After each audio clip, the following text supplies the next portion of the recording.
नमस्कार मित्रांनो, आताच येवल्यातून छगन भुजबळ यांची लाईव्ह सभा चालू आहे आणि त्या सभेमध्ये त्यांनी असं काही वक्तव्य केलं की जरांगे पाटलांना त्यांनी धो धुतलं, अशी चर्चा त्या सभेमध्ये लोकांची चालू आहे। नेमकं जरांगे पाटलांचं देवेंद्र फडणवीस आणि छगन भुजबळ यांच्यामध्येच वाद वाढला आरक्षणापासून।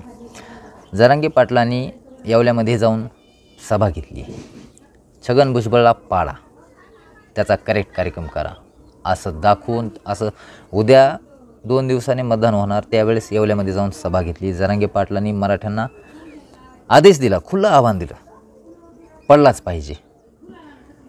परंतु येवल्यामध्ये छगन भुजबळ पडले नाहीत, लीडने ते निवडून आले। नेमकं हे असं का झालं? जरांगे पाटलांनी मराठ्यांना आदेश दिला तरीही छगन भुजबळ यांची सीट लागली, याचं कारण काय याचा थोडासा विचार करा। मराठा समाजाने मनोज जरांगे पाटलांचा आदेश ऐकला, अनुकरण केला नाही। जर अनुकरण केला असता तर आज छगन भुजबळ निवडून आले नसते। कारण मराठा समाज असो, कोणत्याही 18 पगड जातीतील व्यक्ती असो, तो अगोदर एक व्यक्ती आहे, स्वातंत्र्य आहे, लोकशाही आहे, स्वतःचा विचार आहे, स्वतःचं अस्तित्व आहे। स्वतःचा अस्तित्वाचा विचार करून, स्वतःच्या भविष्याचा विचार करून जो व्यक्ती पाऊल उचलतो तो कधीच अंधारामध्ये जात नाही, त्याचं भविष्य उजेडामध्ये येतं। तेच येवल्याने संपूर्ण महाराष्ट्राला दाखवून दिलं की जातीपातीचं राजकारण आम्हाला आवडत नाही, आम्हाला ते मान्य नाही। तुम्हाला कोणाला राजकारण करायचं करा, आम्हाला जातीपातीचं राजकारण नको, आम्हाला विकासाचं, आमच्या हिताचं राजकारण पाहिजे, असं छगन भुजबळ यांनी स्पष्ट येवल्यामध्ये सभेमध्ये सांगताना सांगितलं।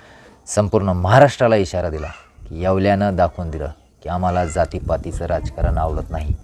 स्पेशल मराठ्यांचे आभार छगन भुजबळ यांनी हात जोडून मागितले, कारण मराठ्यांनी जर मला मतदान केलं नसतं तर मी आज निवडून आलो नसतो। परंतु त्यांनी जातीवर, पातीवर, धर्मावर न जाता व्यक्तिशः माझ्या विकासावर फोकस केला आणि मला निवडून दिलं। त्याबद्दल सर्व मराठ्यांचे, सर्व जाती धर्मांचे त्यांनी मनातून आभार मानले। आता या बाकीच्या विषयावरती आपल्याला बोलायचं नाही। मराठ्यांनी जो निर्णय घेतला आता महाराष्ट्रामध्ये तो शासन मान्य आहे, सर्वांच्या शिरी आहे, सर्वांच्या चरणी दंडवट हा निर्णय घेतल्याबद्दल। यामध्ये आरक्षण हा लढा समाजासाठी आहे, समाजाच्या हितासाठी आहे, ते लढायलाच पाहिजे, तो हक्क आहे। पण राजकारणामध्ये जाणं समाजानं हे चुकीचं आहे आणि हे समजलं मराठा समाजाला विधानसभेला। लोकसभेला ते अडकले, थोडंसं मध्ये गुंतले, परंतु वेळीच सावध झाला मराठा समाज आणि आपल्या परिसरातील आपले ज्येष्ठ नेते धरले, महायुतीला बहुमतानं निवडून आणलं, सत्तेत बसवलं। हेही तितकंच खरं आहे।